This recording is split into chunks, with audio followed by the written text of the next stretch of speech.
দুবাইয়ের আকাশে হঠাৎ সতর্ক বার্তা, মোবাইল ফোনে একের পর এক জরুরি অ্যালার্ট, বাসিন্দাদের নিরাপদ স্থানে আশ্রয় নেওয়ার নির্দেশ। আর এর মধ্যেই তেহরান থেকে ছুটে গেল দুটি ব্যালিস্টিক ক্ষেপণাস্ত্র সরাসরি সংযুক্ত আরব আমিরাতের দিকে। মধ্যপ্রাচ্যের যুদ্ধক্ষেত্রে এই মুহূর্তটি নিছক আরেকটি ক্ষেপণাস্ত্র সতর্কতা নয়, কারণ ওয়াশিংটন ও তেহরানের সমঝোতা ভেঙে পড়ার পর ইরান আবারও বুঝিয়ে দিল তার সামরিক প্রতিক্রিয়ার দরজা পুরোপুরি বন্ধ হয়নি।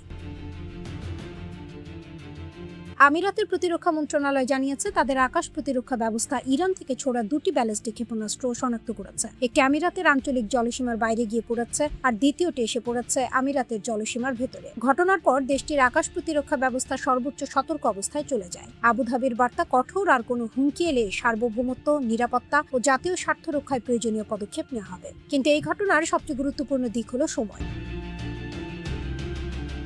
যুক্তরাষ্ট্র ও ইরানের মধ্যে উত্তেজনা যখন আবার তীব্র হচ্ছে, ঠিক তখনই এই ক্ষেপণাস্ত্র উৎক্ষেপণ। অর্থাৎ তেহরান যেন কেবল একটি সামরিক বার্তা দেয়নি, একটি কৌশলগত সংকেতও পাঠিয়েছে। ইরানের বার্তাটি পড়লে এর অর্থ দাঁড়ায়, খুব সরল চাপ যত বাড়বে, পাল্টা প্রতিক্রিয়ার ক্ষেত্র তত বিস্তৃত হতে পারে।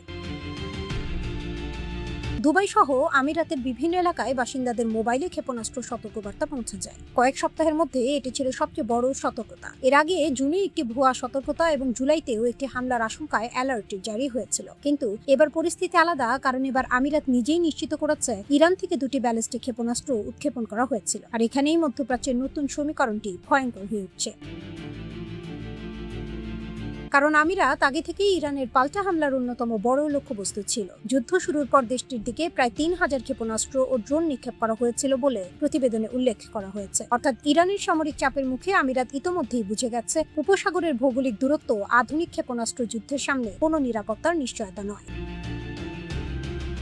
তবে জুনে ওয়াশিংটন ও তেহরানের মধ্যে একটি সমঝোতা কার্যকর হওয়ার পর আমিরাতের উপর নতুন হামলা বন্ধ হয়েছিল। সেই সময় মনে করা হয়েছিল হয়তো মধ্যপ্রাচ্যের ভয়াবহ সংঘাত একটি নিয়ন্ত্রিত পর্যায়ে প্রবেশ করছে। কিন্তু সেই আশার জায়গাতেই এখন বড় ধাক্কা, কারণ সেই সমঝোতা ভেঙে পড়েছে। আর সমঝোতা ভেঙে যাওয়ার পরই আবার উপসাগরীয় আকাশে ব্যালিস্টিক ক্ষেপণাস্ত্রের ছায়া।